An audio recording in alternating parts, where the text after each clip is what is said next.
আসসালামু আলাইকুম রহমতুল্লাহি ওয়া বারাকাতুহু। মহিলাদের যৌন উত্তেজনা বাড়ার কিছু নিয়ম কানুন আছে। এর মধ্যে একটি ট্যাবলেট আছে, যেটা হচ্ছে ফ্লিবান ট্যাবলেট। অনেকেই খেয়ে থাকেন। এটা খেলে কি হয় বা এটা খাওয়া কতটুকু যৌক্তিক বিষয়, সে সম্পর্কে আপনাদেরকে কিছু বলবো। আপনি কোন আমল করে আপনার চাহিদা উত্তেজনা বাড়াতে পারেন, সে ব্যাপারে কিছু বলার চেষ্টা করবো ইনশাল্লাহ। তো প্রথম কথা হচ্ছে, এই যে ফ্লিবান যে ট্যাবলেটটা, এটি আপনার 50 টাকা করে প্রতি পিস নেওয়া হয়ে থাকে। তো এই যে ট্যাবলেটটা আপনি খাবেন, আপনি কি কোনোদিন চিন্তা করছেন, কোনোদিন কি বুঝতে পারছেন যে এটা কেন, এটা কিসের প্রয়োজন? ডাক্তাররা বলে দেবে যে আপনার উত্তেজনা বেড়ে যাবে। তো আপনি হঠাৎ করে উত্তেজনা বাড়ালেন, কিন্তু আপনি কি জানেন আপনার শরীরে যে কত ক্ষতি হয়, মাথার মধ্যে যে কত ব্রেনে কত চাপ যে পড়ে যায়, আপনি কি বুঝেন? এই সমস্ত বিষয় হচ্ছে আল্লাহ পাক রব্বুল আলামিনের সুবহানাহু ওয়া তাআলার নিয়ামত।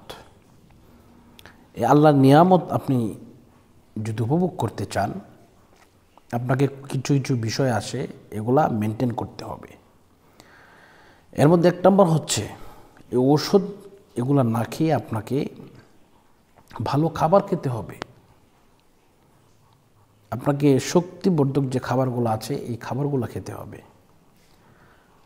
আপনার পৃথিবীর সমস্ত ডাক্তার যদি একসাথে আপনি জমা করেন, সমস্ত কবিরাজকে যদি একসাথে জমা করেন, আমার কথাকে যদি কেউ ফেলতে পারে, আমি তাকে পুরস্কৃত করব। তো প্রথমত আপনাকে যে কাজটা করতে হবে, সঠিক কিছু খাবার আছে, এগুলো খেতে হবে। আমি খাবারের নামগুলো বলে দিচ্ছি। এর মধ্যে এক নম্বরের তালিকায় তা হচ্ছে আপনার খেজুর। খেজুর যদি কেউ খায়, তার সমস্ত প্রোটিন তার শরীরের মধ্যে চলে আসে। 2 নম্বর হচ্ছে দুধ, 3 নম্বর হচ্ছে ডিম, 4 নম্বর হচ্ছে কলা, 5 নম্বরের যে বিষয়টা আপনাদেরকে বলবো তা হচ্ছে কাঁচা ছোলা। কাঁচা ছোলা আমরা অনেকেই চিনি, অনেকেই চিনি না।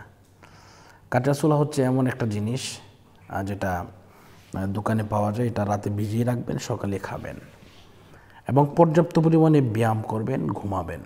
দেখবেন ইনশাল্লাহ আপনার সব কিছু ঠিক হয়ে যাবে, কোনো কিছু খেতে হবে না।